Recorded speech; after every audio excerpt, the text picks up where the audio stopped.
안녕하세요. 안녕하세요. 네. 예, 반갑습니다. 네. 뭐 들어오신 분이 별로 없으시네요. 이제 막 들어오실 겁니다. 대기자분들이 있어서. 네. 저희가 음. 앞에 지금 교육 끝내고 바로 지금 그러시군요. 넘어왔기 때문에 예. 예. 예. 자, 언론에도 들어오십시오. 좀 막 이렇게 약간 하여튼 약간 뒤에 이렇게 연결된 프로그램이 있어야지 좀 그 예. 시간 맞춰서 좀 끝내는 것 같아요. 그나마. 안 그러면 이렇게 쭉쭉 늘어지는 경향들이 있어서. 이영식 교수님 바로 넘어오셨네. 우리 최 이상님은 기다렸다고 오셨고, 예, 백인혜 선생님 반가. 이승만 선생님도 오셨고. 자, 어디 봅시다. 지금 오시는 분들이 아직은 이제 막 들어오시네요 지금.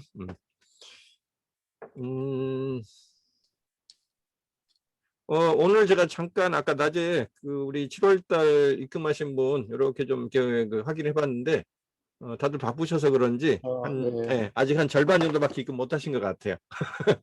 그 오늘 바로 입금해 드리겠습니다. 사라방 들으시면서 시간 짬짬 나실 때 7월분, 4회분 2만 원밖에 안 되니까 그 입금 혹시 안 하신 분들은 챙겨주시기 바랍니다. 자, 오늘은 그 지난주 말씀 예고 드린 대로 그 우리 정장식 교수님 모시고 그 네이버의 그 블로그 그뭐부터 상위 노출 알고리즘이죠. 벌써 한 몇 년 전부터 벌써 한 3, 4년 이상 된 것 같은데 네이버가 여러 번 그 알고리즘을 그 검색 상위 알고리즘을 개선을 해 오다가 거의 마지막까지 왔던 버전이 이제 C랭크라는 거하고 그다음에 다이아 로직이라는 게 있거든요. 그러니까 약간 지향점이 조금 다른 방식이긴 한데 두 개가 이렇게 짬뽕돼 가지고 그 랭킹 상위 그 작업들을 지금 하고 있는데 거의 지금 자리를 좀 잡아가는 단계라고 알고 있어요. 그래서 이제 그게 어떤 식으로 작동을 하고 있고 따라서 내가 어떤 식으로 네이버에 블로그 컨텐츠를 올렸을 때 그 로직에 맞춰서 가능하면 이렇게 상위에 뜰 수 있는지 그동안에 실전 경험을 가지고 좀 노하우를 공유해 주시기로 하셨거든요. 그래서 벌써 그 사이에 거의 다 들어오셨으니까 바로 마이크 넘겨서 우리 정선 교수님 모시도록 하겠습니다. 자, 정 교수님 제가 호스트 권한 넘깁니다. 오케이. 마이크 켜주시죠. 마이크가 지금 안 붙어 있네요. 이거 여기 이제 조금 여유가 되면 우리가 서로 인사도 나누고 그러는데 지금 보니까 조금 이번 7월 달에 이름이 조금 생소한 분들 한두 분 계세요. 나중에 기회 되면 자기소개 자청해서 해주시면 고맙겠습니다. 자, 정 교수님 나와주시죠. 네, 바로 자료 공유하고 시작하겠습니다.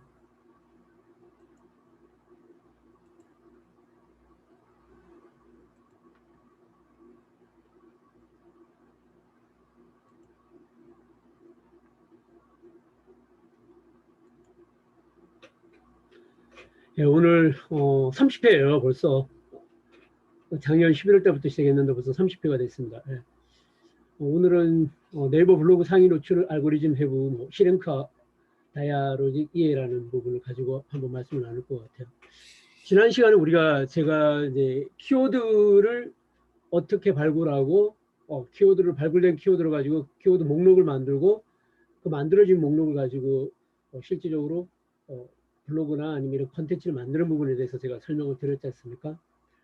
근데 이제 제가 이어서 제가 한번 네이버의 C랭크를 말씀드리려고 한다라고 그때 이제 미리 공지를 했던 건데 그 부분이 바로 이제 연결성이 있기 때문에 그래요. 그러니까 우리가 키워드를 잘 정리하고 키워드를 잘 활용하는 그런 어떤 스킬들도 중요하지만 굳이 그렇게 왜 키워드를 정리해야 되고 그 정리된 키워드를 가지고 목록을 만들어야 되고 그렇게 만들어진 목록을 기반으로 해서 왜 컨텐츠를 만들어야 될 것인가 라는 부분에 대한 어떤 본질적인 질문이 오늘 이 시간에 네이버 블로그 C랭크나 다이아 알고리즘이라는 것을 이해하는 그런 시간을 통해서 그 부분을 좀 더 여러분들이 명확하게 이해할 수 있는 시간이 될 것 같아요.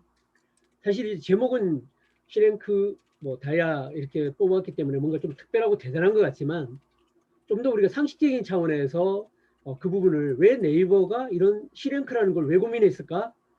다이아라는 것을 왜 고민했을까라는 그 측면에서 접근을 하게 되면 그렇게 어려운 문제가 아니에요. 그래서 그 부분을 뒤집어 놓고 우리가 생각을 한다면은 우리가 일상적인 부분에서 우리가 정보를 찾고 또 어떤 정보가 나에게 관련성이 있고 실질적으로 나한테 도움이 되는가라는 정보를 어떻게 찾는가.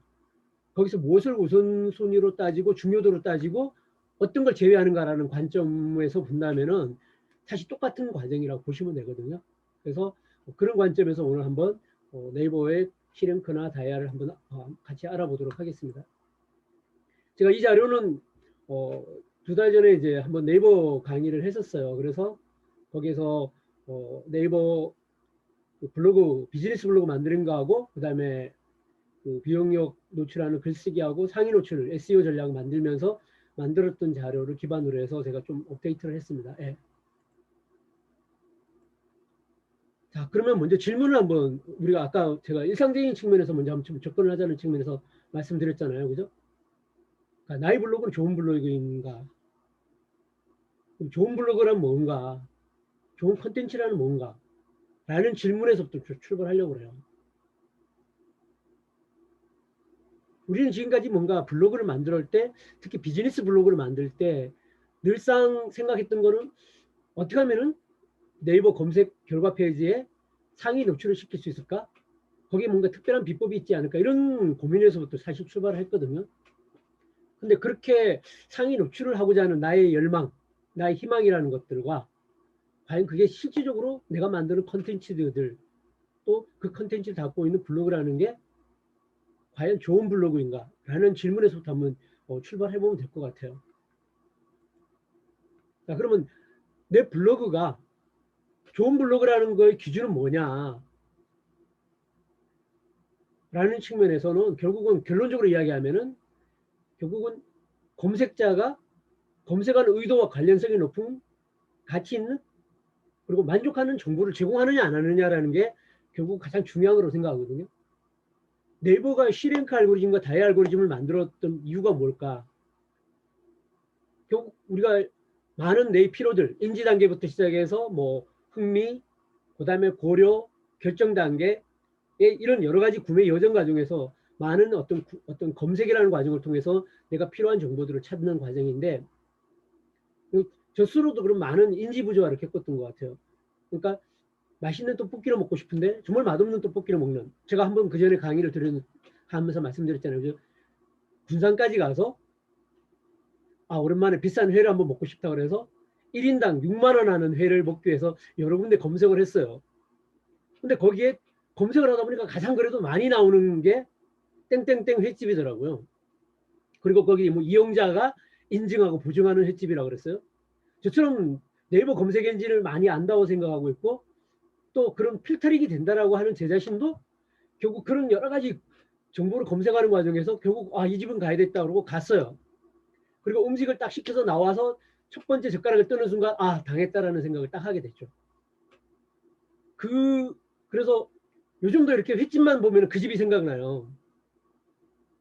그러니까 제가 거기 군산에까지 가는 과정에서 결정했던 어떤 과정 그리고 또 거기에 의미 있는 시간들 갖기 위해서 거기 갔고 맛있는 음식을 먹기 위해서 그 자리에 갔는데 완전 폭망한 거죠.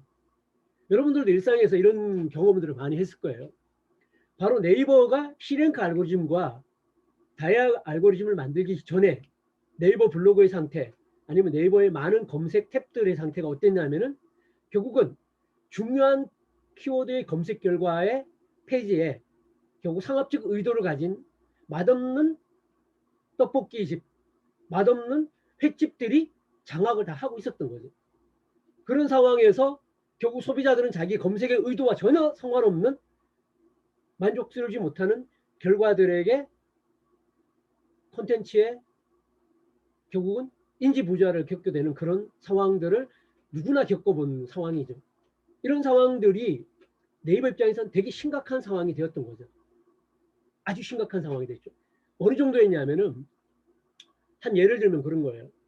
네이버의 상위 노출을 만들기 위한 블로그 공장들이 전국 곳곳에 성업을 하고 있었어요. 그때 당시 네이버 블로그의 상위 노출이 되기 위한 블로그의 최적화 블로그라는 건 뭐냐 하면은 결국은 하루에 몇 명이 방문하느냐, 일주일에 몇 번 컨텐츠를 업로드하느냐, 누가 스크랩을 해가느냐, 누가 댓글을 다느냐, 누가 팔로우를 하느냐. 사실 그런 되게 정량적인 의미에서 그 지수라는 것들 자체가 결정되었거든요.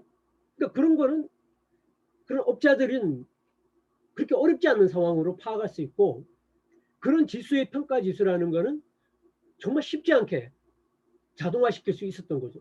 제 주변에 어떤 정도 사람이 있었냐면은 네이버에 정기적인 콘텐츠를 올리기 힘드니까 그걸 어떤 식으로 했냐면은 매크로를 돌렸고요. 먼저 세계적으로 이렇게 여러 나라의 블로그에 RSS를 등록을 하게 되면은 정기적으로 콘텐츠가 나한테 오잖아요. 그죠? 그럼 그걸 자동 번역기로 돌려서 자동으로 번역을 시켜요. 번역을 시킨 다음에 매일 10개의 블로그에 자동으로 포스팅을 하게 하는 거죠. 그러면 네이버 검색 엔진은 이 블로그는 정기적으로 열심히 새로운 글을 계속 올리구나. 그런 작업에 아주 극단적인 얘기긴 하지만 그런 식으로 해서 한 달 정도 돌리면은 최저가 블로그가 나와요. 그럼 중요 키워드 검색을 하면 상위 노출이 되기 시작하는 거죠. 그러면 그런 블로그를 얼마에 팔았느냐? 싸게는 70만 원, 많게는 150만 원을 받고 판매를 했거든요. 바로 그런 현실들, 결국 검색자가 의도한 관련성과 전혀 관계없는 검색 결과를 만들어내는 그런 블로그들이 판치고 있었어요. 자, 그런 관점에서 과연 좋은 블로그란 무엇이냐, 좋은 컨텐츠란 뭐냐라는 질문을 바로 C랭크 알고리즘과 다이아 알고리즘에 대해서 우리가 왜 알아야 되는 거냐라는 그 출발점이라고 보시면 돼요. 그 좋은 블로그는 크게 한 4가지 관점에서 볼 수 있는 것 같아요. 첫 번째는 주제가 명확한 거다. 옛날에는 블로그 안에 모든 주제가 그냥 백화점이었죠. 사진 이야기, 여행 이야기, 음식 이야기, 그죠? 건강 이야기, 운동 이야기까지. 왜 그렇게 하느냐? 그렇게 하면 컨텐츠를 갖다가 쌓기가 쉽잖아, 그죠? 그러니까 정말 백화점 나열하는 형태의 블로그들이 판을 쳤죠, 그죠? 근데 C랭크가 딱 만들어지는 그런 상황 속에서는 뭐다? 특정한 주제에 대해서 얼마만큼 전문성이 있느냐. 이 관점은 C랭크 관점이 아니라 우리가 일반적인 측면에서 보더라도 우리가 뭔가 찾을 때 그 주제에 정말 전문적인 블로그냐 라는 걸 되게 중요하게 생각할 수밖에 없잖아요. 그죠? 특정 주제 관련해서 타겟팅되고 집중한 컨텐츠를 얼마나 그 블로그 갖고 있느냐. 또 그 컨텐츠를 나름대로 도서의 목록처럼 쫙 일목요연하게 내가 원하는 컨텐츠를 쭉쭉쭉 찾아볼 수 있게끔 잘 정리되어 있는 그런 컨텐츠를 갖고 있느냐. 그 다음에 그런 컨텐츠를 가지고 하루 이틀이 아니라 꽤 오랜 기간 동안 컨텐츠를 전문적으로 다뤄왔다든가 이런 명확한 주제성들이 되게 중요하겠죠. 그죠? 두 번째는 뭐냐면 꾸준한 정보 제공인 거죠. 뭐 하루에 100개가 아니라 꾸준하게 몇 년 동안 이렇게 같은 주제를 다뤄온 컨텐츠를 그런 블로그냐. 그죠? 그 다음에 컨텐츠를 정기적으로 꾸준하게 발행을 하고 있느냐. 사실 요즘 이제 이런 검색과 검색 결과를 가지고 컨텐츠를 구독하는 그런 구독 방식의 검색의 어떤 비즈니스, 컨텐츠 비즈니스는 어느 날 몇 시에 컨텐츠를 발행하느냐라는 게 그 구독을 하는 구독자들에게 되게 중요한 요소가 되잖아요. 그죠? 그런 거는 결국은 그 구독하는 곳에 대한 신뢰감을 갖게 되고 일종의 구독 경제가 만들어지는 되게 중요한 기반이 되는 게 이런 꾸준함들. 그죠? 꾸준하고 정기적이고 꾸준한 발행하는 것 자체가 되게 중요한 어떤 컨텐츠를 만드는 사람에 대한 신뢰감을 만들어주는 것들이라고 볼 수가 있는 거죠. 그죠? 그 다음 세 번째는 뭐냐면 그럼 좋은 컨텐츠는 어떤 특성들을 가지고 있느냐. 결국 공유가 되는 컨텐츠인 거죠. 그죠? 공유가 되어 있는 컨텐츠는 곧 사람들에게 회자되고 공유되는 컨텐츠란 결국 좋은 컨텐츠라는 거죠. 이러한 형태는 요즘 이제 우리가 컨텐츠를 소비하는 방식하고 되게 중요한 관계가 있는데 사실 요즘 결정장애를 겪는 분들이 너무 많잖아요. 그죠? 너무 많은 정보, 너무 많은 어떤 채널들이 존재하는 속에 그리고 제일 먼저 하는 게 제일 가까운 사람한테 물어보는 거잖아요. 그죠? 그리고 또 하나 하는 건 뭐냐? 나의 네트워크와 관련되어 있는 관계성 있는 사람, 신뢰할 수 있는 사람들의 경험, 그들의 경험 정보가 내가 구매 결정을 하는데 되게 중요한 정보가 되는 거잖아요. 그죠? 그런 부분들이 바로 이런 공유를 일으키는 컨텐츠에 의해서 만들어지는 어떤 관계성이라고 보시면 될 것 같아요. 그 다음에 이왕이면은 사용자 친화적인 컨텐츠냐. 결국은 뭐 URL이든 아니면 컨텐츠 구조든이 한눈으로 쭉 파악할 수 있도록 되는 거죠. 우리가 서점에 가서 책을 고를 때 저는 이제 책을 고르는 부분들도 되게 하나의 어떤 재미로 보는데 수많은 매대의 책이 깔려 있는데 결국 3초 이내에 눈길을 끄는 표지부터 시작해서 쭉 목차를 봤을 때 내가 원하는 이 제목과 관련해서 목차가 제대로 배열되어 있는지, 그죠? 그리고 몇 장만 딱 느끼고 몇 끝만 읽어보면 이 사람이 그 주제에 관해서 얼마만큼 인사이트 있게 고민을 했는지 이런 거 되게 단시간에 파악을 할 수 있거든요. 마찬가지라고 생각하거든요. 이 웹적인 컨텐츠들을 결국 어떻게 이렇게 구조적으로 잘 정리되어 있느냐, 그죠? 주제에 맞는 콘텐츠가 카테고리가 잘 정리되어 있느냐, 또는 이런 연관 게시물 사이에 어떤 이 주제와 관련된 걸 링크를 잘 만들어서 해당되는 컨텐츠를 계속 연속적으로 찾아볼 수 있겠느냐, 이런 어떤 구조적인 측면들, 사용자 친화적인 컨텐츠 구조를 어떻게 가지고 있느냐, 이런 어떤 큰 네 가지 측면들이 결국 우리가 일상적으로 컨텐츠를 찾고자 할 때, 중요한 컨텐츠를 찾고자 할 때 중요하게 생각하는 것들이거든요. 바로 이러한 형태들이 제대로 구현되게 하도록 하는 방식에 대한 고민이 바로 네이버가 고민을 한 거고요. 어떻게 보면 네이버가 이런 형태는 구글은 이미 하고 있었던 것들이죠. 구글은 이미 하고 있었던 거죠. 근데 네이버가 결국은 구글의 형태를 많은 부분 따라가고 있고 그렇게 변해나가고 있는 과정이라고 보시면 될 것 같아요. 자, 그래서 바로 이러한 부분들이 우리가 접근할 때 중요한 요소가 두 가지라는 거죠. 우리가 좋은 컨텐츠를 바라볼 때, 특히 웹에서 바라볼 때는 이 두 가지 관점, 특히 이제 내가 컨텐츠를 소비하는 관점이 아니라 컨텐츠를 제공하는 관점이면 이 두 가지 관점들을 관통하는 게 되게 중요하다고 보시면 돼요. 웹에서는 검색되지 않는 컨텐츠는 없는 거나 마찬가지거든요.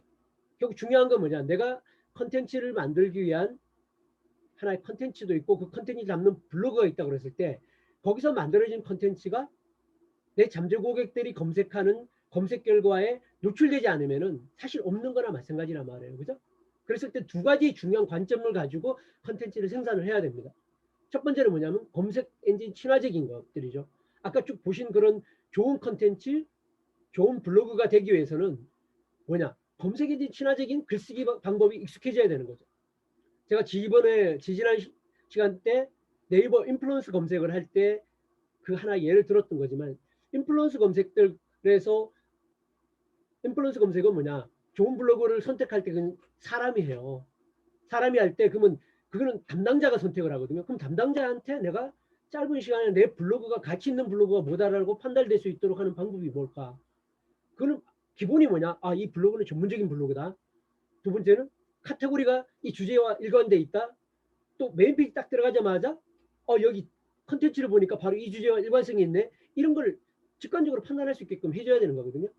그와 마찬가지로 검색 엔진도 바로 그러한 판단들을 하는 기준들을 가지고 있거든요. 그래서 내가 아무리 사람에게 감동적인 글을 쓰더라도 검색 엔진이 이 컨텐츠가 이 잠재 고객과 어떻게 연결되는지에 대한 기준들을 내가 검색 엔진 친화적으로 글 쓰지 않으면은 검색 엔진은 그와 검색하는 사람의 의도와 이 컨텐츠의 관련성이 높은 컨텐츠라는 걸 알 수가 없는 거거든요. 바로 그런 관점에서 철저하게 검색 엔진 친화적인 글쓰기가 돼야 돼요. 그래서 지난 시간에 우리가 키워드 공부를 하면서 왜 키워드를 그렇게 정리를 해야 되느냐는 출발점이 바로 뭐다? 이 검색 엔진 친화적인 글쓰기의 출발점이라고 보시면 되거든요.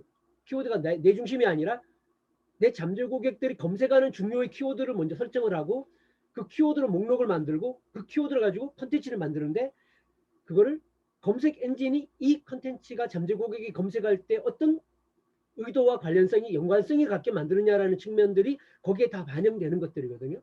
자, 두 번째는 고객 친화적인 글쓰기죠. 결국은 고객이 아까 보신 쭉 좋은 블로그, 좋은 컨텐츠라고 판단하는 요소들에 맞게끔 고객 친화적인 글쓰기를 하는 게 중요하겠죠. 그래서 이 두 가지 관점들을 결국은 네이버 블로그의 좋은 블로그, 좋은 컨텐츠를 만드는 기준이고, 이런 기준들이 제대로 평가되고 또 그런 좋은 블로그라는 기준에 맞게끔 고객의 검색 의도와 검색 결과가 일치하도록 만드는 것에 대한 과정이 바로 C링크 알고리즘이자 다이아 알고리즘이라고 여러분들이 이해하시면 될 것 같아요. 자, 네이버 검색을 해보시게 되면요, 예를 들어 도수치료라 검색해 보게 되면은 모바일 탭과 PC 탭이 이렇게 달라요. 모바일 탭에는 파워링크에 4개 광고, PC에는 파워링크 광고 10개, 지식백과 2개, 지식백과 2개는 똑같아요. 근데 이제 모바일에는 인플루언스 검색이 먼저 나오고, 그 다음 PC에는 뷰 검색이 9개가 나와요. 근데 올해 하반기부터는 이 비유 영역이 PC에도 반영되기 시작할 예정입니다. 그래서 아마 지금이 7월 달이기 때문에 늦어도 10월, 11월 달에는 제가 반영되는 거로 그렇게 알고 있습니다. 그 다음이 뭐냐? 플레이스하고 그 다음에 플레이스고 검색 결과가 있는데, 여기서 뷰 같은 경우도 지금 보시는 것처럼 이렇게 5개가 있는데 이 중에 2개는 뭐다? 파워 컨텐츠가 나오는 거예요. 그럼 실질적으로 블로그가 노출되는 거는 뷰 영역에 3개밖에 안 되는 거예요. 여기는 9개가 있는데 여기 2개가 파워링크 광고거든요. 그럼 나머지가 블로그인데, 이 블로그 같은 경우에도 영역도 지금 모바일에서 달라지고 있는 형태는 어떤 거냐면은 인플루언스 검색에서 키워드 챌린저에 해당되는 그런 키워드 같은 경우는 뷰 영역에 인플루언서들이 장악하기 시작했어요. 그 무슨 이야기냐? 그만큼 네이버 블로그를 가지고 내가 검색 결과 페이지에 노출될 수 있는 시간이 점점점 줄어들고 있다는 게 바로 우리가 지금 차지하고 있는 현실이라고 보시면 돼요. 자, 그랬을 때 이런 뷰 영역의 5개, 그 다음에 PC의 9개 중에 블로그 콘텐츠가 노출되는데, 이 블로그 콘텐츠가 노출되는 상황들이 점점 어려워진다는 거죠. 자, 어려워지는 이런 상황에서 과연 내가 저 영역에 어떻게 노출될 것인가라는 부분에 대한 고민들을 해야 되는 건데, 그 고민들을 하기 위해서는 앞에서 말씀드렸다시피 결국 좋은 블로그와 좋은 콘텐츠가 되지 않고는 저기에 노출될 수 있는 기회는 점점점 줄어든다라는 건 여러분들이 이해를 하시면 될 것 같아요. 자, 그러면 네이버 블로그 상위 노출 알고리즘에 뭐 알고리즘이라는 것 자체가 사실은 영업 비밀이잖아요. 네이버 영업 비밀. 네이버 공개적으로 알고리즘이 뭐다라고 이야기를 오픈을 안 해요. 그렇기 때문에 이제 대부분 업자들이 이렇게 하니까 이렇더라라고 추정을 하지만 네이버는 공식적으로 그 부분에 대해서는 인정을 하지 않고 있어요. 자, 그랬을 때, 그렇지만 이제 여러 가지 해보면서 네이버에 이렇게 하면 이렇게 나오더라라는 그런 것들에 대한 거는 많이 알고 있죠. 근데 이제 C랭크나 다이아 같은 경우는 공식적으로 이제 어나운스를 한 거죠. 그래서 네이버 블로그 상위 노출 부분들은 첫째가 뭐냐면, 블로그로 글씨를 하게 되면은, 자, 이 부분 뒤에 가서 한번 먼저 간단하게 보여드리고 설명을 드릴게요. 자, 그럼 검색 엔진이라는 게 뭐냐? 네이버 검색 엔진이 작동하는 방식은 네이버는 다 달라요. 네이버는 검색 엔진이 블로그용 검색 엔진이 따로 있고요. 그 다음에 지식인용 검색 엔진이 따로 있고, 카페용 검색 엔진이 따로 있고, 또 인플루언스 검색 엔진이 다 따로 있어요. 검색 엔진이. 근데 예를 들어서 블로그에 내가 글을 쫙 올리잖아요. 그죠? 그러면 10분 내지 15분 내에 크롤로가 네이버 블로그 크롤로가 들어와서 쭉 검색 엔진에 있는 정보들을 찾아서 단어와 문구와 목록을 만들어서 가져가요. 이거를 뭐냐? 스파이더 검색 엔진이라 그래요. 그렇게 가져간 검색 엔진을 뭘 하느냐? 막 쌓아놓으면 쓰레기더미 되잖아요. 그죠? 그러면 이 컨텐츠는 무엇과 관련돼 있는 컨텐츠야라고 해서 그 관련된 분야별로 인덱싱을 하는 거예요. 분류를 하는 거예요. 그죠? 그럴 때 되게 중요한 부분이 뭐냐? 제목에 있는 키워드가 되는 거고요. 본문에 있는 키워드가 돼요. 그래서 거기에 따라서 이 정보는 무엇과 관련된 정보일 거라고 하고 각각 인덱서별로 정보를 분류를 해놓는 거예요. 그 역할을 하는 인덱서 검색 엔진이 있어요. 그리고 마지막에는 쿼리 프로세스. 예를 들어서 아까처럼 예를 들어서 뭐 도수치료라고 내가 검색을 했던 의도를 가지고, 도수치료라는 의도를 가지고 고객이 검색창에 집어넣고 엔터를 딱 누르면은, 엔터를 눌렀을 때 예를 그 검색 키워드와 관련되어서 문서가 10만 개가 있다. 그러면 그 10만 개의 문서 중에 무엇을 1위로 보여주고 무엇을 10만 등으로 보여줄 건가라는 거를 수사적으로 평가를 해서 순서를 보여주는 거를 처리하는 게 바로 이게 쿼리 프로세스가 이루어지는 거예요. 이 3가지 단계를 통해서 결국 검색 엔진에 우리가 원하는 형태의 검색 결과가 보여지는 겁니다. 그래서 주소 링크를 따라서 검색 엔진을 다니고요. 이렇게 쭉 다니면서 검색해서 들어가는 방식으로 이루어집니다. 그리고 이런 쿼리 프로세스를 할 때 결국은 검색자의 의도와 상관도가 높은 URL을 판단하기 위해서 이런 텍스트 개별적 단어와 문구마다 가중치를 부여하는 거예요. 그래서 그 컨텐츠 자체가 쿼리를 입력한 의도와 얼마만큼 관련성이 있을 건가라는 거에 대한 평가를 하는 이런 가중치를 가지고 평가를 하는 거예요. 그래서 1위에서부터 10만위까지의 또 순위를 정하는 거예요. 바로 이런 순위를 정하는 기준은 뭐다? 바로 그게 알고리즘인 거고요. 그런 순위를 정하는 데 중요한 역할을 하는 부분이 바로 C랭크 알고리즘이자 다이아 알고리즘이라고 보시면 될 것 같아요. 그래서 이 상위 노출에 대한 어떤 이런 검색 알고리즘, 사용자가 이런 어떤 키워드나 문구의 가상도가 높으면 URL을 판단하고 개별 단어 문구를 이미지마다 가중치를 부여하고 그 결과를 어떤 걸 1위로 보내고 어떤 걸 10만 위로 보낼 건가라는 거를 과학적 수사적 수식으로 알려지는 부분인데, 거기에 네이버가 2017년 10월 달에 발표한 C랭크 알고리즘이 있고요. 그 다음에 다이아라는 알고리즘이 나와 있어요. 거기에 핵심은 두 가지 어떤 관점이 핵심적 요소가 돼요. C랭크 알고리즘은 결국 블로그의 전문성, 주제의 전문성, 또 그다음 그 주제를 다룬 기간이 얼마 있는가라는 결국 블로그 자체가 가지고 있는 가치에 대해서 평가하는 어떤 기준들을 가지고 있어요. 거기에 비해서 다이아 알고리즘은 뭐냐? 그 블로그 안에서 만들어진 문서의 가치가 무엇이 좋은 컨텐츠냐, 무엇이 검색 의도를 가진 검색자와 관련성 있는 컨텐츠이냐라는 것을 판단하는 관점이에요. 그래서 앞에서 우리가 봤던 좋은 컨텐츠, 좋은 블로그가 무엇인가라는 관점을 평가하고 분류하고 분석하고 판단하는 바로 그 중심이 바로 C랭크 알고리즘이자 다이아 알고리즘이라고 여러분들이 이해를 하시면 될 것 같아요.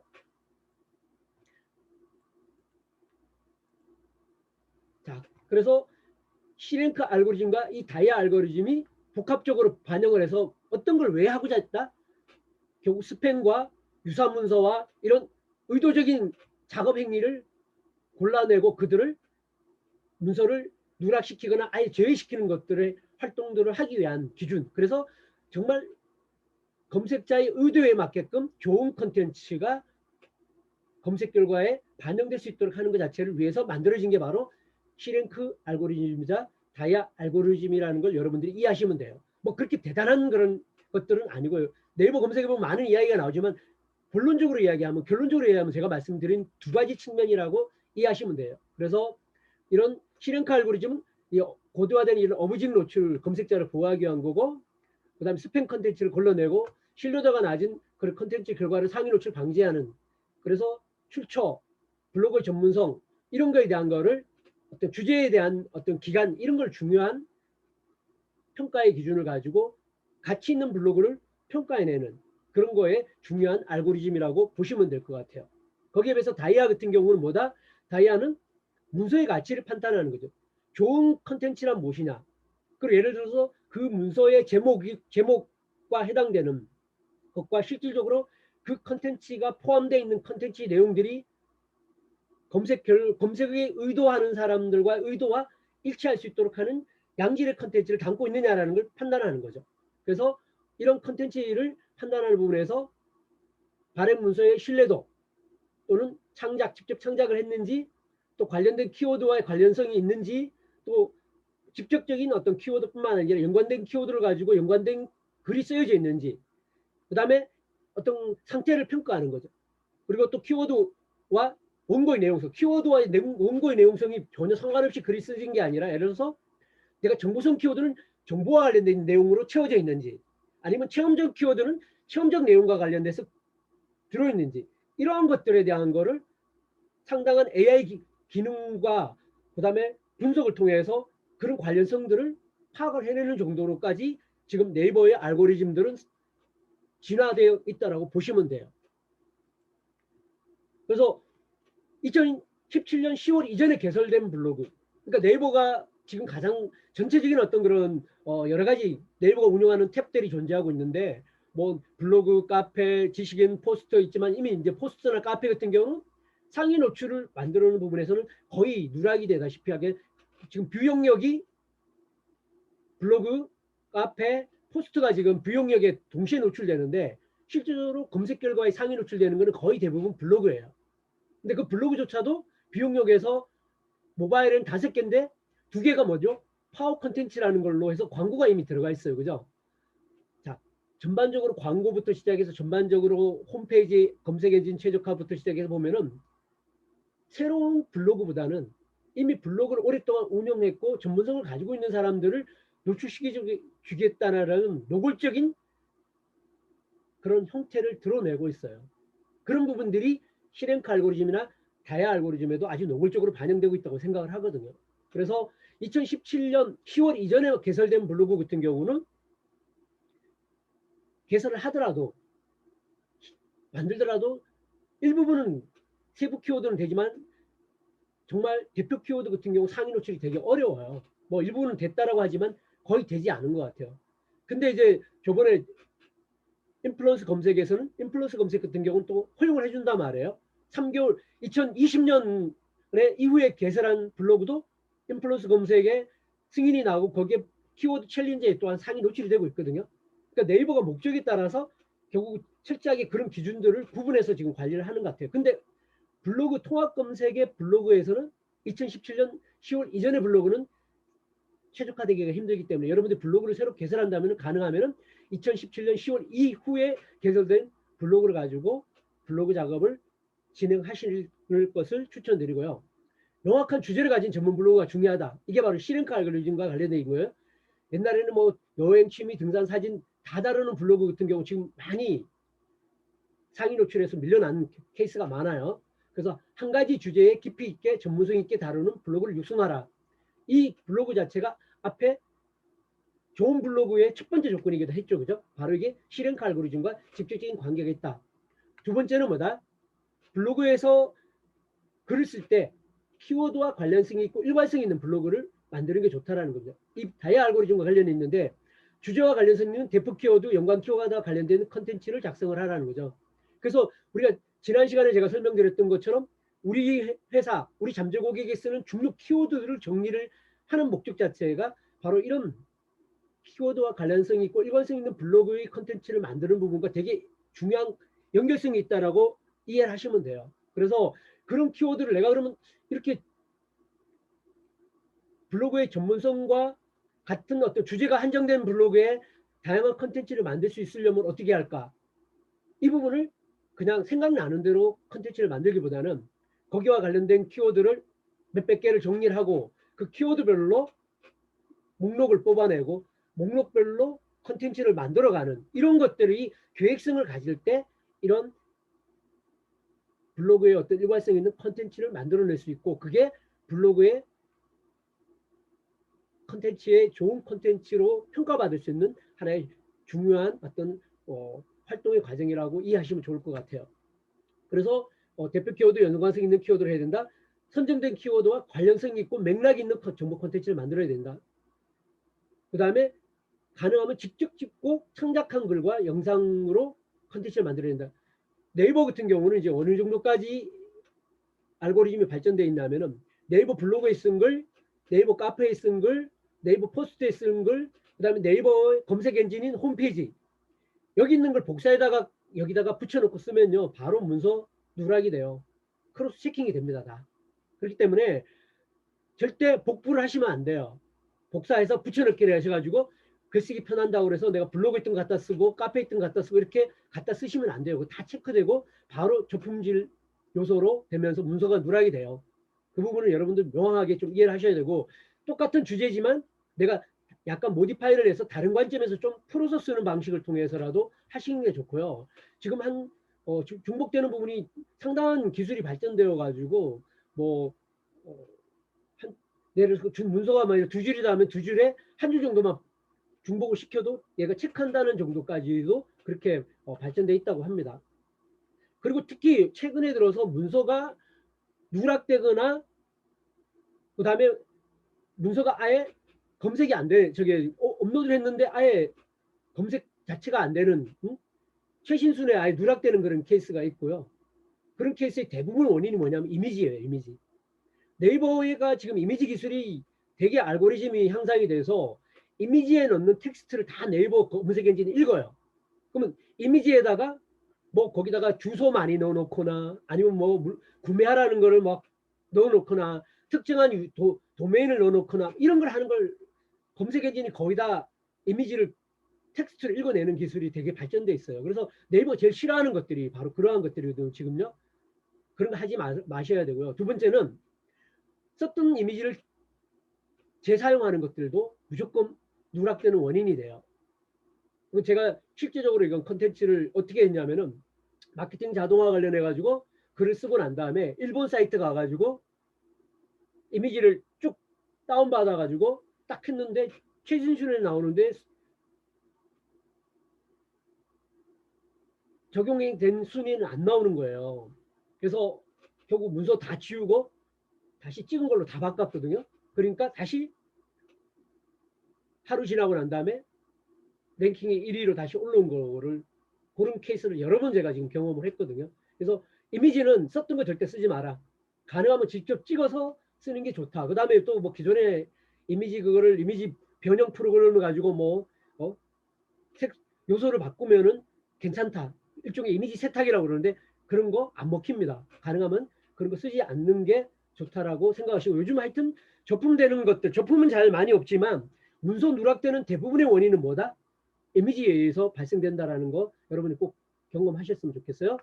그리고 직접 경험하고 체험한 정보가 담겨 있는 거다. 예를 들어서 후기성 컨텐츠를 만들었는데 이 가보지도 않고 그냥 대충 쓰는 것 같은 경우는 얘들이 어느 정도 좀 파악을 해요. 그래서 예를 들어서 뭐 어디를 강릉에 뭐 어디 여행을 가서 강릉에 뭔가 글을 쓴다 그러면은 거기에 강릉과 관련되어서 거기 직접 가서 경험한 걸 중심으로 해서 컨텐츠가 만들어져야 되는데, 강릉에 갔던 이야기를 하는데 갑자기 뭐 서울에 뭐 관련된 서울의 뭐 식당 이야기가 갑자기 나온다, 이런 거는 결국은 그 주제의 관련성과 실질적으로 체험하고 경험한 이야기와 관련성이 없다라고 생각하면서 정보적 가치가 떨어지는 컨텐츠라고 나름대로 판단을 해낼 정도로까지로 이 다이아 알고리즘이 발전돼 있다라고 보시면 돼요. 자, 이거는 저번에 제가 한번 알려드렸지만 이 부분은 꼭 사진을 찍어 놓고 확인을 하시면 좋아요. 여기서 이제 하나 여러 가지 중에 한번 특성들을 한번 하나 살펴보자고요. 이 부분들은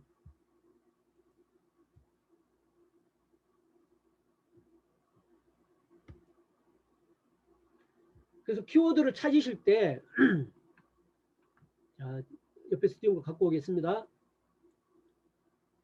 키워드를 찾을 때 예를 들어서 도수치료라고 한번 해볼게요. 도수치료라고 검색했을 때 제가 지난 시간에도 한번 말씀드렸지만 여기에서 도수치료 검색하면 PC 검색량, 모바일 검색량, 총 조회수가 나오고 그다음 문서수가 나오잖아요. 그죠?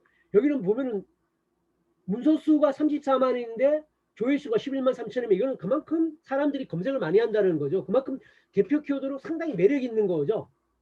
근데 이런 곳에 이제 뭐 내가 상위 노출이 되려고 그러면 상당히 블로그 지수가 높지 않고선 여기에 상위 노출이 되기가 쉽지가 않겠죠. 근데 여기서 제가 그때 말씀드렸죠. 그죠? 이 총 조회수도 중요하지만 문서수도 중요하다. 이 문서수라는 건 뭐다? 업체들이 이 키워드와 관련해서 포스팅을 한 숫자가 이 문서수라고 보시면 되고요. 조회수라는 건 최근 한 달 동안 네이버에서 검색한 수기 때문에 문서수는 작은데 조회수가 많다. 이런 키워드는 뭐 해야 된다? 공략 대상이 되는 키워드이죠. 그죠? 그래서 이 키워드 마스터를 가지고 쭉 키워드를 정렬하고 저장해서 타겟 키워드로 정렬하는 거고, 그리고 키워드 목록을 만드는 거 여러분들 한번 말씀드렸죠. 자, 이런 특성을 요건 가지고 있어요. 그 다음에 두 번째, 자, 판다링크를 한번 보게 되면 이거는 B2C와 관련되어서 참조하기에 좋은 사이트라고 제가 말씀드렸습니다.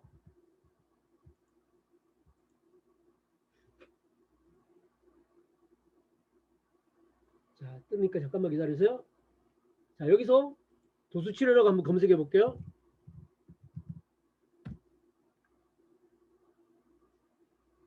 여기는 검색량이네 거하고 지금 여기는 잠깐만 기다려 주세요. 여기 보시게 되면은 상품량이 나오잖아요. 그죠? 네이버 쇼핑에 나오는 현재 상품이 관련된 키워드 관련해서 상품이 등록되어 있는 숫자가 나오는 거고요.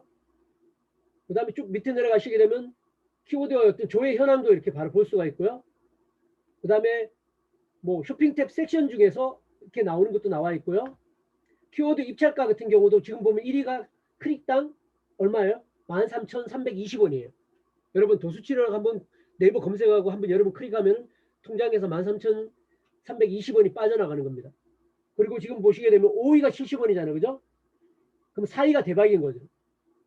여기 보시게 되면 큰 차이가 없네요. 9,500원, 8,500원인데 여러분 알고 계시죠? 내 통장에서 돈이 빠져나가는 거는 바로 밑에 있는 키워드 단가가 빠져나가요. 그러니까 내가 쓴 금액이 빠져나가는 게 아니라 바로 밑에 있는 단가가 빠져나갑니다. 자, 이렇게 해서 쭉 키워드를 참조하면서 내가 어떤 키워드를 선택할 것인가라는 부분에서 여기는 B2C 쪽에 특히 활용할 때 쓸 수 있고요. 그 다음에 또 하나는 이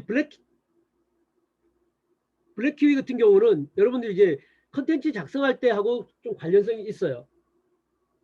자, 여기서 보면은 이 키워드는 어떤 키워드에 해당되느냐라는 측면을 가지고 있어요. 이게 정보성 키워드냐, 상업성 키워드냐, 체험성 키워드냐, 이런 측면의 어떤 관점을 좀 주는 게 있어요. 그게 중요한 건 아니지만, 아, 내가 이 키워드를 공략할 때는 어떤 관점에서 공략하는 게 좀 더 효과적일 건가라는 참고 자료는 될 수 있을 것 같아요.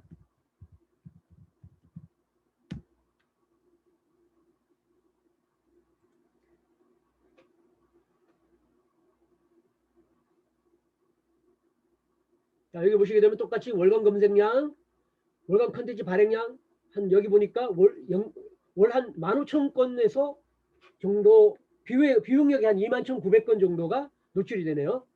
자, 블로그에 15,000인데 카페는 6,900 정도, 6,100 정도밖에 안 되네요. 그죠? 검색량도 나오고요. 그 다음에 여기에서 좀 관심 있게 볼 게 뭐냐 하면은, 자, 여기 키워드들 보면은, 여기 보면은 성별로 나오지만 이슈성도 나오고, 그죠? 정보성이냐 상업성이냐라는 것들이 나오는 거죠. 그러니까 여기와 관련해서 상업적인 컨텐츠와 정보성의 컨텐츠가 거의 뭐 정보성이 한 52%고 상업적으로 쓴 게 한 47%. 그러니까 나름대로 이렇게 분석하는 관련 있는 회사에서도 이런 정보성 키워드 저기 컨텐츠인지 상업성 키워드 컨텐츠가 분석되잖아, 그죠? 근데 네이버는 뭐 오죽하겠어요. 그런 부분들이 충분히 그런 어떤 알고리즘을 가지고 정보성과 상업성에 대한 어떤 컨텐츠에 대한 분류가 충분히 가능하다는 거예요. 그래서 그런 부분들에 대한 판단들도 네이버에서는 충분히 할 수 있다는 것을 여러분들이 아시면 좋겠고요. 이렇게 내가 뭔가 컨텐츠를 쓸 때 이런 키워드 마스터나 판다링크나 블랙 키워드나 아니면 뭐 여기 있는 이런 기타 네이버 데이터랩이나 아니면 또 키워드 추출 도구나 이런 걸 잘 활용을 하셔가지고 컨텐츠를 어떻게 만들 건가라는 건 여러분도 많이 좀 고민을 해보시면 도움이 되실 거라고 생각을 해요. 자, 그래서 도수치료라는 걸 검색을 했어요. 그죠? 봤을 때 그러면 자, 첫째 내 블로그는 2017년 10월 이전에 개설한 건가 이후에 개설한 건가, 그죠? 그리고 아까 말씀드린 2017년 이후에 개설한 블로그는 최적화에 어려움이 있다는 건 여러분들이 좀 고민을 하시면 좋겠고요. 자, 그 다음에 대표 키워드로 포스팅 됐을 때 내 블로그에 지금 최적화 순위는 어느 정도쯤 되는가? 그러면 그런 걸 테스트해 볼 수 있는 방법이 내 업종과 관련해서 대표 키워드라고 생각되는, 아까 보셨죠? 그죠? 전체 순위가 얼마인지 그런 키워드를 가지고 포스팅을 한 다음에 1페이지부터 시작해서 100페이지까지든 200페이지까지 간에 선택을 다 해보세요. 그래서 매주의 순위를 랭킹하고 있는가라는 걸 판단해 보시게 되면은, 아, 내 블로그가 최적화가 어느 정도 수준인가를 판단할 수가 있어요. 자, 이렇게 할 때 여러분들이 포스팅을 한 다음에 확인하는 게 있는 게 뭐냐면은, 자, 1번 있고 2번, 3번 써놨죠, 그죠? 자, 이 글자로 확인 한번 해보시는 게 좋아요. 자, 그래서 여기 보시게 되면은 클릭하게 되면 위에서 여기 클릭하게 돼가지고 여기 검색 옵션이 있습니다. 검색 옵션을 클릭하게 되면은 관련된 순과 최신순이라는 게 있어요. 최신순은 내가 포스팅을 한 다음에 한 10분 정도 후에 최신순을 딱 클릭하게 되면은 최신순에는 최신의 포스팅한 글들이 다 나타나요. 이거는 알고리즘을 통한 순위가 아니기 때문에 다 나타나요. 근데 내가 포스팅을 했는데 최신순이 안 나타났어. 그럼 이 포스팅이 문제가 있는 거예요. 문서 누락이 된 거예요.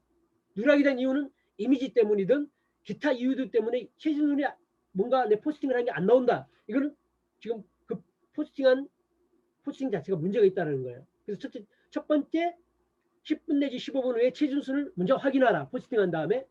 두 번째는 한 40분 지난 다음에 첫 번째 관련된 순을 체크하라. 그런 다음에 내가 매주에 순위에 랭킹된지를 확인하라. 그럴 때 보통 이 관련된 순과 최신순이 비용력 기준으로 나와요. 비용력 기준으로 나오는데 이 비용력을 아까 말씀드렸죠, 그죠? 1, 2위는 뭐다? 광고, 그죠? 그 다음에 PC는 9개까지 나오는데 9개 중에 뭐다? 여기는 네이버 블로그, 카페, 그 다음에 포스트까지 같이 나오는데 대부분 블로그와 중심으로 나오긴 하지만 카페도 나오기 때문에, 자, 비용력 전체에서 순위가 얼마냐라는 걸 1차적으로 확인했는데 순위가 잘 확인한데 그러면 여기 있는 6번째 블로그만 눌러서 관련도 순으로 한번 쭉 찾아서 몇 위에 랭킹 되는가를 보시면 돼요. 자, 이 검색 관련도 순으로 반영되는 게 1차는 40분 정도 있다가 반영이 되지만요. 한 2시간 있다가 보면 또 순위가 바뀌어요. 3차 같은 경우는 하루가 지나서 보면 또 순위가 바뀌어요. 그래서 여러분들은 내가 어느 정도 내 블로그 순위를 파악하기 위해서는 1차 반영, 2차 반영, 3차 반영까지 한번 체크를 꼭 해보시는 것 자체가 되게 중요합니다. 그래서 1번 포스팅 후 타겟 키워드로 네이버 검색창에 검색, 그 다음에 옵션 해서 정렬 순서로 한번 최신 순과 관련도 순으로 체크해본다. 그죠? 처음엔 뷰로 먼저 해보고 나중에 블로그까지 해본다. 40분 지나고 1시간 후에 하루 지나서까지도 2차 반영, 3차까지도 확인을 해본다. 그렇게 해보면서 내 블로그가 현재 내 업종의 중요한 키워드의 최적화 정도가 레벨이 어느 정도 좀 되는 거라는 걸 몇 개 키워드만 이렇게 테스트 해보면 어느 정도 파악이 돼요. 자, 그렇다면은 내가 아까처럼 도수치를 했는데 50이 100위에 나와. 그럼 도수치를 포스팅하는 게 의미가 있을까요? 의미가 없어요. 왜냐면 아까 말씀드렸잖아요. 검색되지 않는 거는 그죠? 없는 거랑 마찬가지라 했잖아요. 그죠? 그랬을 때 우리 키워드 아까 마스터 같은 경우를 가지고 쭉 키워드를 뽑았을 때 자, 여기에 뭐가 나오죠? 문서량이 나오고 그 다음에 조회수가 나오잖아요. 그죠? 그러면 조회수에 있는 상위 아까 뭐 도수치료가 예를 들어서 보니까 월간 조회수가 아까 30만, 10만이 됐단 말이에요. 그죠? 그럼 아예 10만 되는 건 나는 아예 포스팅을 하지 마 지금. 그보다 차라리 훅 낮춰가지고 야, 만 되는 것부터 공략하자. 만 단위, 월 만 단위 되는 키워드들부터 나는 우선 포스팅으로 먼저 블로그를 공략해 나갈 거야. 이게 내 블로그를 키우기 위한 전략의 출발점이 돼야 돼요. 그냥 내가 저 키워드 내 검색 결과에 상위 나오고 싶다라는 건 내 희망인 거지. 내 블로그가 좋은 블로그로 평가되고 지수가 높아지기 위해서는 시간과 과정이 필요한 거예요. 노력이 더 필요하신 거예요. 그죠? 그렇기 때문에 처음부터 그렇게 내 블로그 지수보다 훨씬 높은 거를 포스팅을 열심히 한다고 내 블로그 지수가 높아지진 않는 거예요. 그렇기 때문에 출발점을 그렇게 내 블로그 현재 수준에서부터 어떤 키워드부터 공략해서 내가 접근해 나갈 것인가 이걸 판단하는 것들이 되게 중요한 거라고 보시면 돼요. 자, 그래서 핵심은 양질의 컨텐츠를 꾸준히 작성하는 거다. 양질의 컨텐츠는 뭐다? 앞에서 말씀드린 겁니다. 자, C랭크와 다이아 알고리즘에서 원하는 방식의 블로그, 원하는 방식의 컨텐츠를 작성하는 거다. 그런데 어떻게 한다? 내 블로그의 수준이 현재 수준이 어디냐라는 걸 판단해서 그런 세부 키워드부터 공략해 나가는 걸 바로 공략해 나가는 게 내 블로그를 좀 더 영향력이 있는 블로그, 좀 더 대표 키워드를 공략할 수 있는 블로그로 육성하는 어떤 출발점이라고 보시면 돼요. 두 번째는 직접 찍은 이미지만 사용해라. 최근에 블로그 포스팅이 누락의 가장 큰 원인은 뭐다? 이미지가 다 원인이다. 그렇기 때문에 최대한 이미지를 직접 찍은 걸로 사용하라. 그죠? 그 다음에 이미지의 전화번호 URL 같은 광고 문구를 가용하면 사용하지 마라. 한번 썼던 이미지는 될 수 있으면 쓰지 마라. 그 다음에 어비중에 현혹되지 마라. 지금 뭐 카드라는 걸 가지고 절대 안 먹혀요. C랭크와 다이아 알고리즘을 가지고 적용하면서 네이버 블로그 공장들 다 망했습니다. 지금 대응하는데도 너무너무 힘들어요. 왜? 작업이 안 되기 때문에요. 작업이 잘 안 돼요. 그렇기 때문에 여러분들 뭐라 카드라 하면서 마치 지름길에 있는 것처럼 어비징을 이야기하는데 현혹되지 마십시오. 이미 어비징으로 더 이상 먹히지 않는 상황이 됐다고 보시면 돼요. 자, 내 블로그의 저품질의 원인은 뭐냐? 최근 포스팅 누락이 가장 발생하지만 오히려 포스팅별로 누락, 아까 최신 순위나 이렇게 순위 자체가 아예 뭐 찾을 수도 없는 순위로 가버린다. 이런 어떤 누락의 원인이 있지만 블로그 전체가 아예 저품질이 되는 케이스는 드물어요. 근데도 최근에 해서 저품질이 발생되기도 합니다. 그래서 이 저품질이라는 건 점수제와 똑같다고 보시면 돼요. 플러스 되는 요소와 마이너스 되는 요소가 있는데 특정한 라인에 가게 되면 그게 바로 반영된다라고 보시면 되는 거거든요. 그렇기 때문에 그런 관점에서 블로그가 점점 최적화되는 요소로 가는 것도 플러스 요소의 어떤 것들을 누적이 많아지는 게 좋은 거고요. 아니면 저품질로 가는 것도 부정의 어떤 요소들이 쌓이는 순간 어느 순간 그 단계로 추락한다라고 보시면 될 것 같아요. 자, IP 부분들을 많이 이야기를 하시는데 IP는 가능하면은 여기저기 IP를 쓰시는 거는 안 좋고요. 가능하면 여러분 집에 있다면 집에 있는 IP를 쓰시고, 예를 들어서 이동 중이라면은 휴대폰 모바일 IP로 쓰시는 거는 큰 문제가 없기 때문에 모바일로 테더링 하셔가지고 포스팅 하시는 게 더 낫다고 보시면 됩니다. 그다음 포스팅이 문서 누락이나 순위가 밀리면은 수정해도 괜찮아요. 수정도 일정 정도 저 같은 경우에 직접 수정해서 순위가 변경되고 개선된 케이스가 많기 때문에 수정을 한번 해보셔도 좋습니다. 이미지를 싹 간다든가 뭐 전체적으로 문제점이 있는 거라고 파악을 해서 수정을 한번 해보시면 좋을 것 같아요. 그 다음에 이런 어떤 스택공 이야기를 많이 해요. 스크립트 댓글 공유를 스택공이라고 이야기하는데, 기본적인 원칙을 지키지만 이 스택공을 하면 좋긴 하지만, 안 하는 것보다 하면 좋지만, 이게 블로그 상위 노출에 만들어지는 지수화에 큰 영향 대세는 아니라는 걸 여러분 알아주시면 좋을 것 같아요. 그래서 무엇보다도 지수에 중요한 거는 좋은 거를 꾸준히 쓰는 게 가장 중요한 것 같고요. 방문자 수 지수하고 크게 관계없어요. 제가 몇 년 전에 블로그를 한 4년간 운영을 집중적으로 했었는데, 그때 500명 수준으로 거의 유지가 됐어요. 근데 그 업종의 대표 키워드 175개를 제가 모바일 환경하고 PC 환경에 175개가 1에서 5위 안에까지 다 차지하고 있었거든요. 그때 방문자 수가 불과 500명밖에 안 됐어요. 근데 방문자 수가 2만 명, 3만 명 되는 블로그가 있었는데, 그렇다고 상위 노출되는 게 아니거든요. 그러니까 방문자 수가 중요한 게 아니에요. 방문자 수가 지수를 좌우하는 요소가 아니기 때문에 방문자 수에 연연하지 않으셔도 괜찮습니다. 즉 방문자 수가 곧 블로그 지수는 절대 아닙니다. 자, 블로그 주제와 관련성 있는 포스팅, 꾸준한 방문이, 그 다음에 관련성 있는 포스팅과 글을 통한 꾸준한 방문이 더 중요하다고 보시면 되고요. 스택공 같은 경우는 블로그 지수는 미치는 영향이 없지는 않지만 영향이 미약하다. 그 다음 최근 인플루언스 검색 때문에 이웃수, 서로 이웃수가 중요해졌지만 뭐 이 부분도 그렇게 결정적인 요소는 아니에요. 결정적인 요소는 아니지만 이웃수나 서로 이웃수를 추가하는 것들이 요즘 뭐 꾸준히 인플루언스 때문에, 네이버 인플루언스 때문에 요즘 많이 관심을 갖고 있는 분야입니다. 자, 이제 마지막입니다. 유사문서라는 것 아까 말씀드렸죠, 그죠? 유사문서라는 거는 창작물의 원저자를 보호하기 위한 어떤 목적으로 만들어진 거예요. 그래서 심지어는 내 홈페이지, 내 카페, 내 블로그 포스트, 내 거를 복사해도 뭐다? 유사문서에 걸려요. 그렇기 때문에 여러분 내 거 문서 여기 복사해서 포스팅이 쉽게 하고 싶다고 해서 그렇게 하시면 안 돼요. 그 다음에 한 번이라도 포스팅되어 있는 이력 있는 원고는 하지 않는 게 좋아요. 내 문서가 이게 좀 의심스럽다 할 때 좋은 방법은 뭐냐면요. 그 내용을 쭉 긁어서 복사를 한 다음에 네이버 검색창에다가 붙여넣기를 한 다음에 검색을 해보세요. 그런데 검색해 보니까 이미 다른 문서에 뭔가 그 검색된 결과의 문서가 나와. 그러면 이미 이 컨텐츠 누군가에 의해서 이미 먼저 썼던 거예요. 그러면 그걸 쓰면은 문서 누락이 될 확률이 커요. 내가 의심되는 거는 그렇게 복사해서 네이버 검색에 붙여넣기 한 다음에 보시면은 검색되느냐 안 되느냐 확인해 보시면 확인될 수가 있어요. 그 다음에 검색 엔진 형태소 분석에 따라 한 줄 이상의 어떤 동일한 문장이면 또는 이미지는 바로 얘들이 유사문서로 파악한다는 거고요.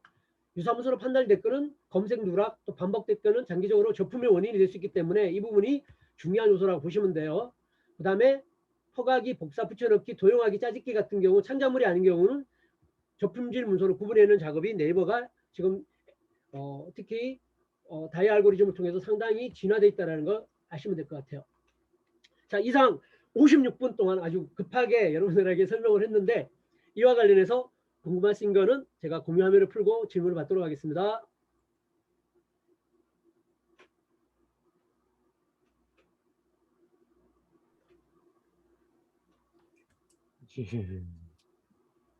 다들 뭐 궁금하신 거 있으면 마이크 키시고 자율적으로 뭐 질문 주셔도 좋을 것 같아요. 네이버에 실제로 지금 블로그를 비즈니스 목적으로 운영하시는 분이 여기 지금 듣고 계신 분 중에 몇 분이나 되시는지 잘 모르겠는 터라 실제로 운영하시면서 내 블로그 이렇게 열심히 맨날 하는데 왜 이렇게 노출이 안 되지 뭐 하는 뭐 그런 마음 드시는 분들이 계시면 우선적으로 질문하시면 좋을 것 같습니다.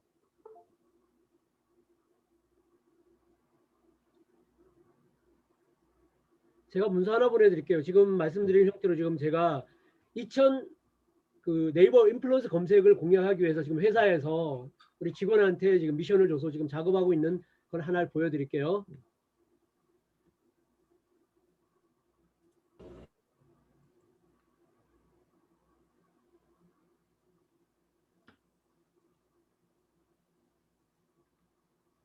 잠깐만요. 파일을 열어서 보여드리겠습니다.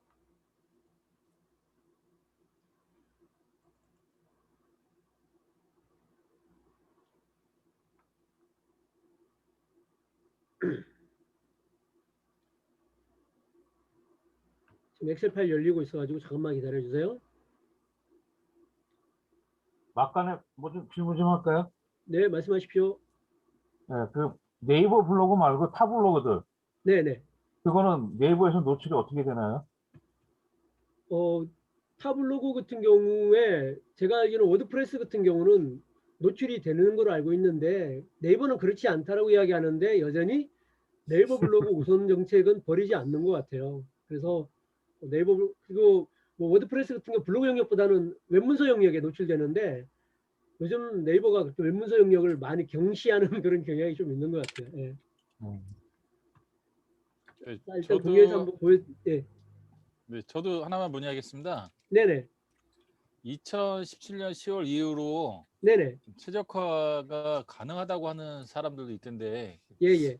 그 부분에서 조금 설명을 네, 부탁드리겠습니다. 그거는 아주 정말 소수의 분들이 그렇게 이야기를 하시기 때문에 뭐 그렇게 되는 경우도 있지만 그게 일반적이지 않는 거는 지금 여전히 현실인 것 같아요. 그래서 뭐 그분들이 그렇게 했다라고 하는 것 자체로 가지고 마치 비법이 있어서 당신의 블로그를 그렇게 만들어 주겠다라고 하는 것처럼 하는 거는 저는 상당한 좀 위험성이 있는 현혹이라고 생각을 하거든요. 그래서 좀 일반적인 현황은 아직은 아니다라고 좀 이해하시면 될 것 같아요. 예. 잠깐만요. 제가 일단 파일 하나 보여드릴게요.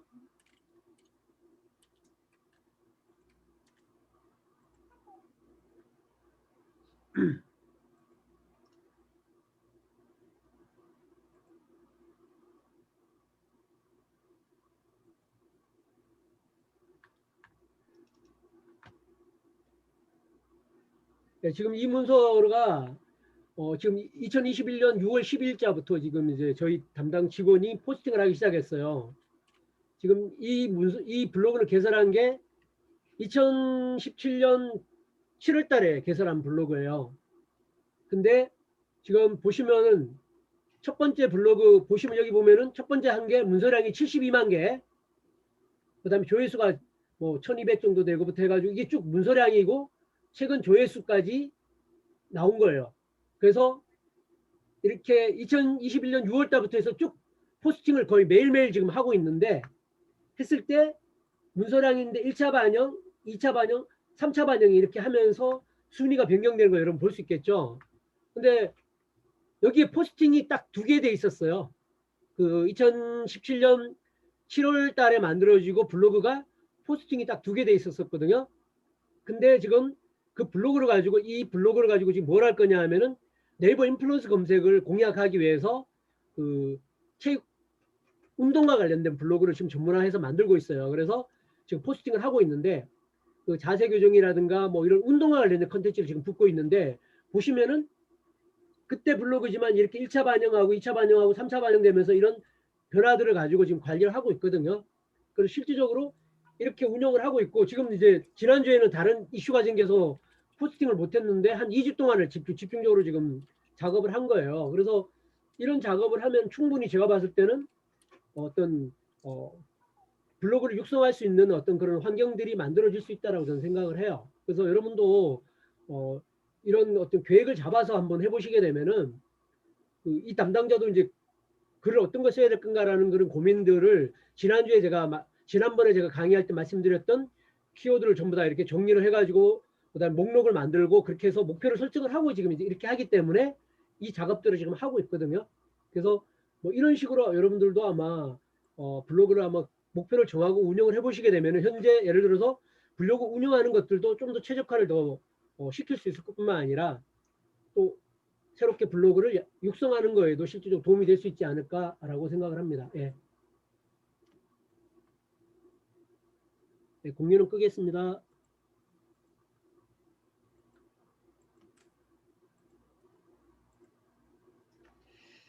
공유 안 꺼진 것 같습니다. 예. 껐습니다 이제. 예. 예, 됐습니다. 질문 있어요. 네네. 제가 예전에는 블로그를 한 20개를 운영을 해왔었고 거의 같은 거를 그 같은 블로그에 쫙 도배하는 식으로, 그다음에 블로그뿐만 아니라 카페 또 다음에 뭐 이렇게 해서 거의 같은 거를 도배하던 식으로 해서 마케팅을 했었거든요. 네네. 예전에도 별로 그게 효과가 없더라고요. 그거는 무조건 품질되는 원인입니다.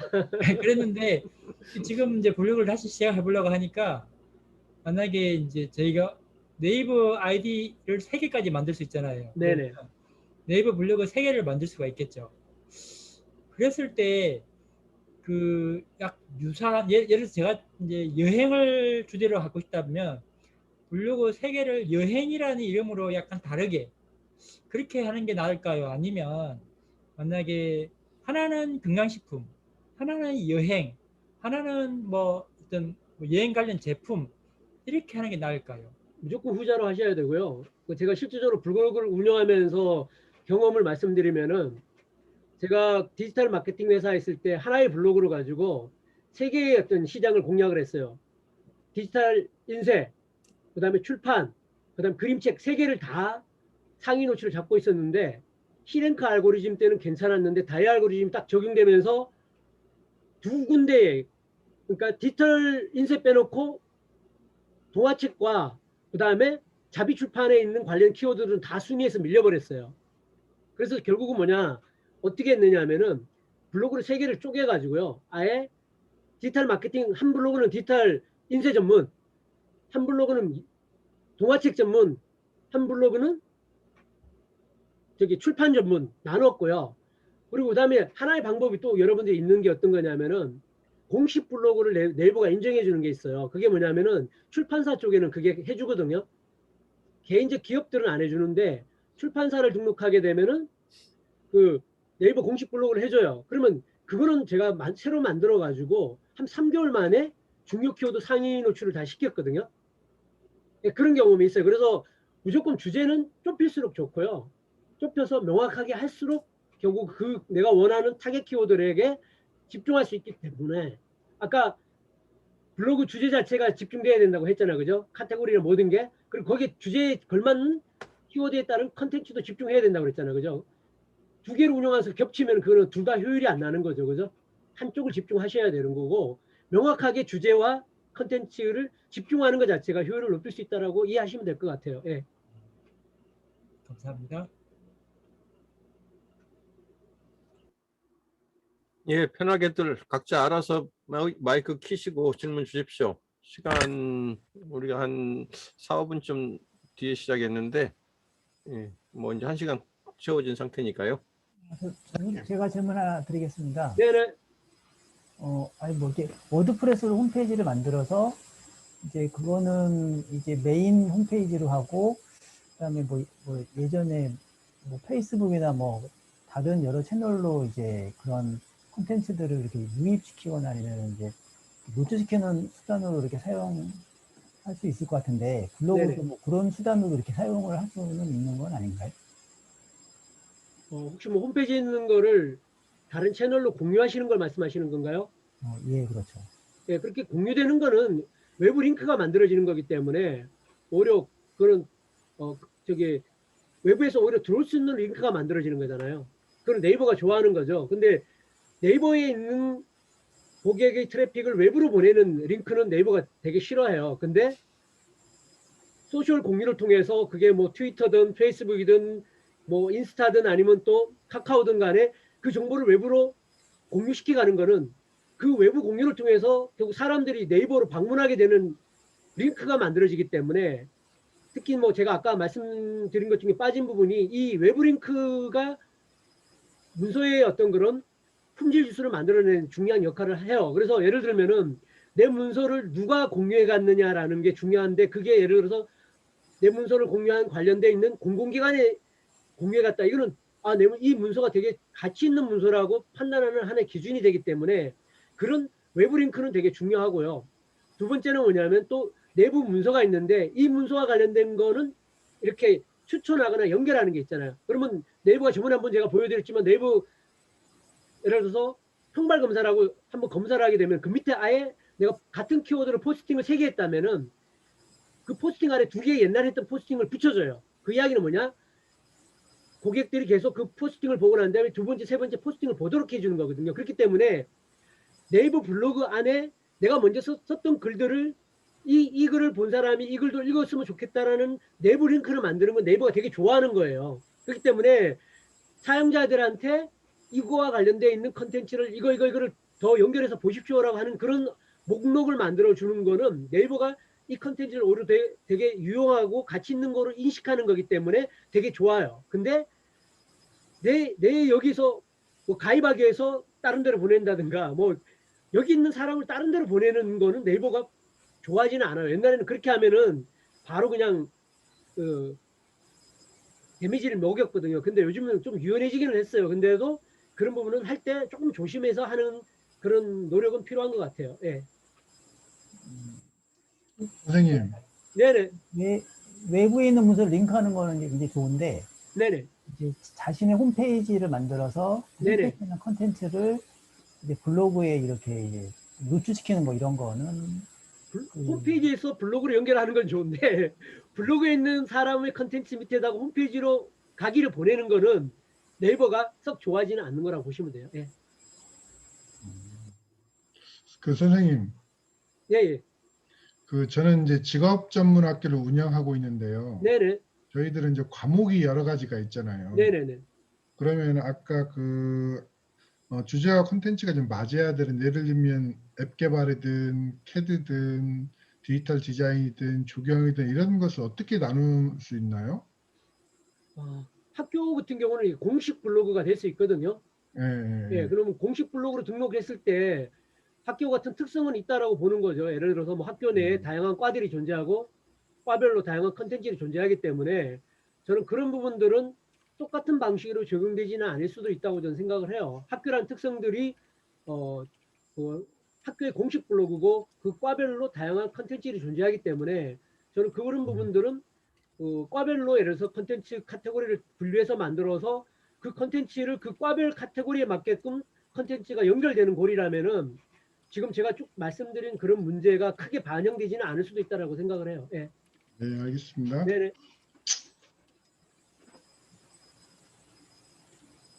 그 질문 있는데요.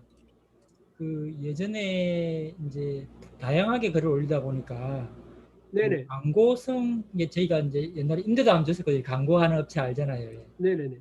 그러다 보니까 그 광고성 글들도 있고 또 카테고리를 많이 나눠놨다 보니까 이제 주제 이게 그 블로그의 주제랑 상관없이 이제 재미있는 걸 뭐 유머 글 이런 걸 많이 넣어놓고 했는데 그러면 이런 것들을 다 다시 이제 지워야 되는 거죠. 지울 필요는 없고요.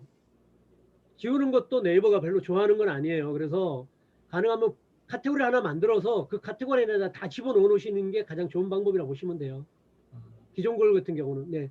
그래서 가능하면 카테고리를 그 주제에 맞게끔 다시 만드시는데 제일 아래 뭐 기타 이런 걸 만들어서 기존에 있는 글들은 그쪽으로 다 모아놓는 걸로 하시는 게 좋을 것 같고 새로운 글들은 이제 그 카테고리에 맞게끔 카테고리하고 컨텐츠를 연결시키는 방식으로 만드시는 게 좋지 않을까 생각을 합니다. 예.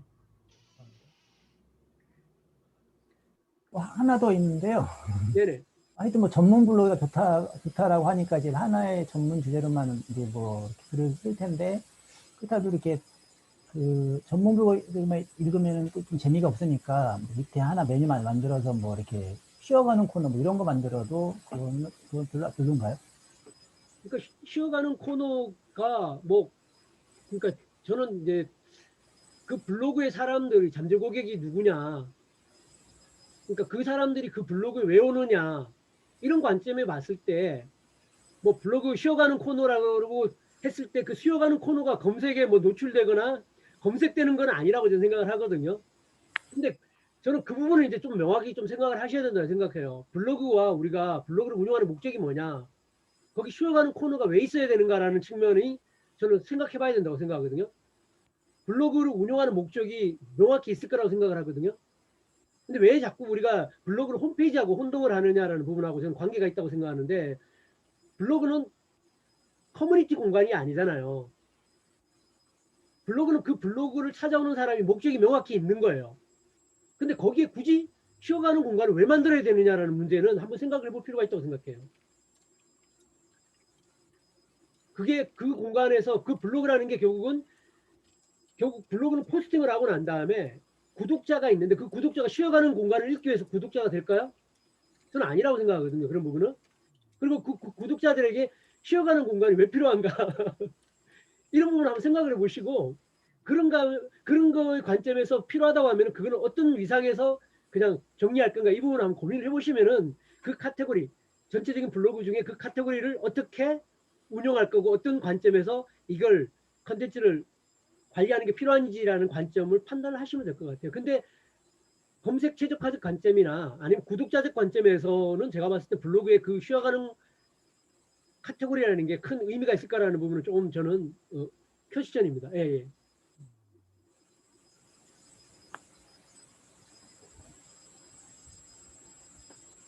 예, 뭐 질문들이 거의 나온 모양인데요. 네, 조금 조용해졌는데. 질문 마지막 하나만 해도 되나요? 네네, 네네. 그 블로그를 이렇게 운영을 할 때 이제 좀 누구한테 부탁을 좀 받아가지고 네네, 컴퓨터 하나당 저기 블로그는 하나만 쓰는 게 좋다고 하더라고요. 네네네. 근데 블로그를 예를 들어 제 거 하나 말고 다른 사람 거 하나 더 운영을 해주게 되면 VPN인가 그거를 구매를 해서 하게 되면 되나요? 아유, 그거 2개 정도 아이디 같은 경우는 그 문제는 안 됩니다. 예. 뭐 저는 이렇게 회사 거 제 것만 하더라도 한 5개 이상 블로그가 제 한 IP에서 다 돼요. 예. 아, 전혀 없습니다. 컴퓨터 하나에서 그냥 그거 하실 수 있는 거예요? 예, 저 지금 5개 아이디 지금 다 열었다 닫았다 다 지금 한 PC로 다 해요. 제가 집에서도 하고 회사에서도 하는데 결국은 이 행위라는 것 자체가 예. 어떤 컨텐츠와 어떤 목적을 하느냐라는 게 어느 정도 이렇게 파악이 되기 때문에 좋은 컨텐츠 만들고 그 원래 블로그 목적에 맞는 제대로 된 활동을 하는 게 아니라 뭔가 어비징을 하는 거라면 그런 거가 모니터링 될 수 있는 어떤 타겟이 될 수 있지만 그런 예. 게 아니라 본연의 어떤 컨텐츠를 만들고 컨텐츠를 육성하는 목적이라면은 그 문제가 안 된다고 보시고요. 아까 말씀드린 것처럼 내가 그게 염려가 되면 간단해요. 그건 VPN을 할 필요 없이요. 집에서 쓰실 때 모바일로 테더링을 하셔가지고요. 모바일에서 업로드를 하시면 돼요. 그러면은 왜냐면 모바일은 이동하면서 하기 때문에 IP가 바뀌는 것 자체에 대해서 네이버가 그렇게 심각하게 생각하지 않기 때문에 그냥 테더링 하셔가지고 그냥 모바일로 업로드 하시면 되기 때문에 오히려 VPN을 잘못 쓰면은 오염된 VPN이 오히려 더 의도성을 어떤 의심하게 만들기 때문에 오히려 잘못하면 문제가 더 될 수도 있어요. 그렇기 때문에 VPN을 쓰시는 것보다는 차라리 그렇게 상업적으로 전문적으로 여러 블로그를 운영하는 게 아니면은 2개 정도는 문제가 크게 없다라고 저는 생각을 하고요. 만약에 그게 걱정되신다면은 모바일 테더링을 해서 테더링 상태에서 업로드를 하시면 될 것 같아요. 예. 예, 감사합니다. 예.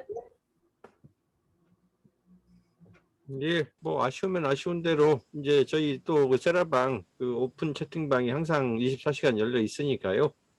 그 밤에 띵동거리지 않도록 그 알림 음은 꺼놓으시고 언제든지 질문은 남기십시오. 저희 방의 특징이 24시간 야밤에 질문 올려도 막지 않는다는 거거든요. 그러니까 잘 이용하시고 오늘 여기까지 듣고요.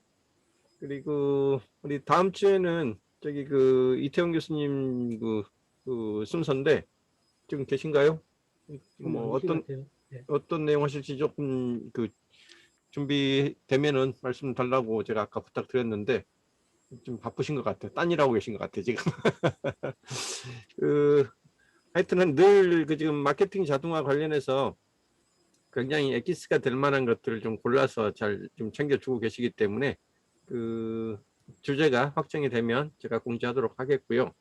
그다음에 마지막 시간은 이제 제가 맞는 또 파트가 있을 거고요. 이번에는 지난달에 잠깐 언급했던 그 카카오 쪽에 그 챗봇 관련한 얘기 조금 더 해드릴 생각입니다. 이게 몇 번 안내 드렸지만 저희 그 세라방은 일요일 밤 9시부터 10시까지 1시간 컴팩트하게 진행을 하고요.